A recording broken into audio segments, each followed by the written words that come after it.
Hey everyone, welcome to another deep dive. Yeah. Today we'll be looking into the world of short-term rental investing. All right. And we're going to be taking all of our cues from Avery Carl's book, Short-Term Rental, Long-Term Wealth. Fantastic book. It's a really good one. And, it's funny. I think almost everybody at some point has thought about owning a vacation property. Right. And then maybe even renting it out to other people to help offset the costs. Sure. So we're going to try to look at, what Avery Carl has to say in her book and break it down and Absolutely. try to look at it in a way that is a little bit more balanced. Yeah, I think a lot of times this stuff can be kind of hyped up. Yeah. And so we're going to break down the why behind the what and really think about this critically. All right. So I guess the first thing that we should probably do is differentiate between short-term rentals and long-term rentals. Right. So when we're talking about short-term rentals, we're looking at something with a much quicker turnover of guests. Okay. More hands-on management. Different regulations possibly from long-term rentals. Makes sense. And a lot more guest interaction. Oh, interesting. Okay. So you're going to need a different skill set to make these work. Yeah, that makes sense. So Avery Carl, in her book, she talks about market selection. And it was very interesting because she found that regional drive-to-vacation markets are much more stable during economic downturns than people might expect. Well, and I think there are a couple of things that play into that. One is affordability. Sure. People may not be able to afford those big, extravagant trips when times get tough. Right. But they still want to get away. Yeah. And a drive-to-destination is a really good option for that. The other thing is looking at the maturity of the market. Okay. So you want to think about how long short-term rentals have been popular in a certain market. Gotcha. That's going to give you an idea of the regulations in place, the amount of competition that's already there, and how much money you can actually expect to make. Okay, so how long they've been established there. Right. How long it's been a popular place for short-term rentals. That makes a lot of sense. Now, here's something that I found really intriguing. She recommends using data from national property managers to help with your market analysis. Well, it makes sense when you think about it. Those big management companies have a lot of data across a bunch of different platforms. So they have information about things like occupancy rates, average daily rates, all the market trends. You can get access to this data through reports that they publish or even consultations with them. Oh, so you can even hire them to consult with you. Exactly. It gives you a much wider perspective than just relying on your own limited research. Okay.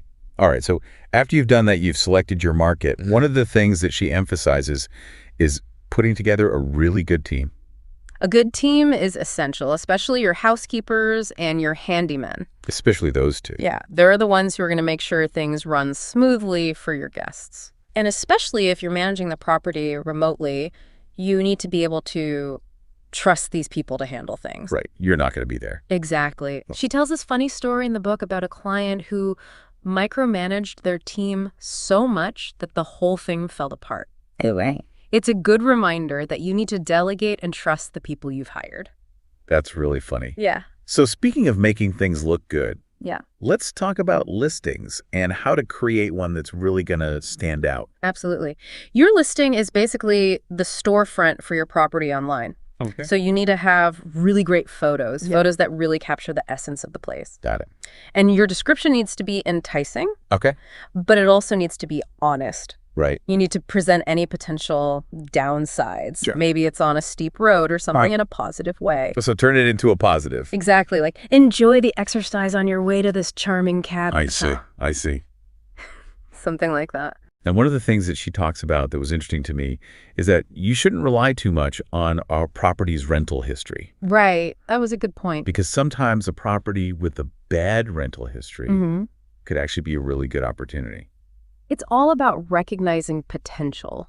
Those low numbers might just mean that it was poorly managed before, or the marketing was bad, or maybe it wasn't even listed online. Right. So you need to look beyond those numbers and see what the property could become with the right approach. So you're saying it could be kind of like a diamond in the rough. Exactly. Don't judge a book by its cover. Okay. Look at the property's features, the location, who your target market is. Gotcha. And see if there's room for improvement. Okay. Now, this is something that I think might be a little controversial. Yeah. Avery Carl seems to be pretty skeptical of property management companies. Right. Especially the ones who are resistant to using online booking platforms. Okay. Why is that? Well, the travel industry has changed a lot in recent years, thanks to companies like Airbnb and Vrbo. Yeah, for sure. People are used to booking their travel online. They want convenience. They want transparency. They want it to be easy. Exactly. Yeah. And they want to be able to compare different options easily. Got it. If a property management company is stuck in the old ways and not using those platforms, they're going to miss out. They're missing out on a huge pool of potential guests. Interesting. She actually said in her book that just by switching to online platforms, wow, she was able to double her income. Really? Yeah. So that's a pretty big statement. That is impressive. Now, when it comes to finances, Avery Carl is really, really big on having a strong cash reserve. Right. Having a cash reserve is so important. And she uses this really vivid phrase that I love. She says that going into an economic downturn without a cash reserve is like I remember that. Swimming naked. It's a scary thought. It is a scary thought. Nobody wants to be caught in that situation. No. Having that cash reserve gives you a cushion. Right. You know, things happen, unexpected things happen. The economy might take a dip. Yeah. You might have some unexpected repairs that come up. Having that cash reserve means you can handle those things without putting your whole investment at risk. Okay, I like that. And then she goes a step further. She actually recommends having 5 separate bank accounts. Oh, yeah. The 5 bank account system, it's a little bit more work to set up. Okay. But it's really helpful for keeping your finances organized. So what are those 5 accounts? Okay, so you have your revenue account. Okay. That's where all the money from your rentals comes in. Got it. Then you have your taxes account, where you set aside money for taxes. Then there's the CapEx account, which stands for capital expenditures. Okay. That's for things like repairs and upgrades to the property. Gotcha. And of course, you have your cash reserves account that we already talked about. Right. And finally, the profit account. Okay. This is the money that you get to keep the reward for all your hard work. I like that. And also the money that you can use to reinvest and grow your portfolio. So it's a really organized system? It is. It helps you make sure that every dollar has a purpose. I see. So you're not just randomly spending money, you know, where everything's going. Exactly. All right. So we've talked about the financial side of things, but what about the guest interactions? How do you manage all of that? Well, you have to find a balance between being hospitable and setting boundaries. Right. You want your guests to have a great experience, but you also need to protect your own time and energy. So Avery Carl recommends being responsive to your guests' needs, but also setting clear communication guidelines and business hours. Oh, so that they know when they can reach you. Exactly. She tells this funny story about a guest who got drunk and injured themselves and then tried to blame her for it. Oh, no. It just goes to show that you need to have clear policies in place. Right. To protect yourself. Exactly. And you need to make sure you have the right insurance coverage. Yeah. Good point. And then when it comes to handling negative reviews, she has some really good advice. It's important to stay calm and professional, respond to the review in a constructive way. Okay. And see if you can use the platform's policies to get the review removed if it's unfair. So you're saying even if it's a negative review, you might be able to get it taken down? Sometimes, yeah. Especially if it violates the platform's rules. Gotcha. She ends that section of the book with this hilarious story about a guest who was terrified of bears. Oh, yeah. The one who left a bad review because the cabin wasn't completely bear-proof? Right. And it was in the mountains. I was like, what do they expect? I know. It's just a funny reminder that you can't please everyone. Exactly. And sometimes you're going to encounter people who have really strange expectations. Well, we've covered a lot of ground in this first part of our deep dive into Avery Carl's short-term rental, long-term wealth. We've talked about everything from market selection and building a team to crafting the perfect listing and managing your finances. It's a lot of information. It is. But it's all essential for anyone who wants to be successful in the short-term rental market. Right. And it's really just the beginning. Exactly. In our next segment, we're going to be talking about scaling your STR portfolio. Building long-term wealth. Sounds good. And we'll be sharing even more valuable insights from Avery Carl. All right. So be sure to join us for that. All right. So welcome back to our deep dive into Avery Carl's short-term rental, long-term wealth. Right. In the last part, we talked about all the basics. Now we're going to look at the long game. You know, how to really build wealth. Right. The long-term vision. With short-term rentals. Yeah. It's about scaling your success. So how do we do that? Well, Carl's own journey is a great example. She actually went from short-term rentals to long-term rentals and then back to short-term rentals. Interesting. It just shows that there's no one-size-fits-all approach. I like that she emphasizes that you really have to tailor your scaling strategy to your own goals. Absolutely. And your risk tolerance, too, right? Some people are more risk-averse than others. Exactly. So before you even think about expanding, got to make sure you have a solid cash reserve. She's really adamant about that. Well, remember that phrase she uses? Swimming naked. Yeah. Imagine facing an economic downturn or a sudden drop in bookings without any financial cushion. Not a good situation to be in. Not at all. You need to have that safety net to protect yourself. All right, so let's say we have our cash reserve in place. Okay. And our first short-term rental is doing really well. How do we take it to the next level? Well, there are a few different paths you can take. Okay. You could stick with the short-term rental strategy and just buy more properties, either in the same market or in new locations. More short-term rentals. Exactly. It's a way to potentially grow your income pretty quickly. Okay. But it's also riskier, right? It can be.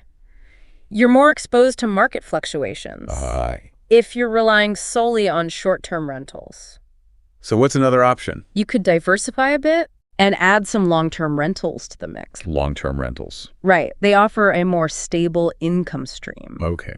It's a way to balance out the volatility of the short-term rental market. I see. So you're kind of hedging your bets. Exactly. You're spreading your risk. She also mentions some more advanced strategies in the book. Right, like 1031 exchanges. What are those? They allow you to defer capital gains taxes when you sell an investment property. Oh, wow. If you reinvest the proceeds into a similar property. So you could potentially upgrade to a bigger or better property. Right, without having to pay a huge tax bill right away. That sounds pretty complicated, though. It can be. You definitely need to work with a qualified professional to make sure you're doing it correctly. Okay, now as your portfolio grows, delegation becomes even more important. Oh, absolutely. You can't do everything yourself. Right.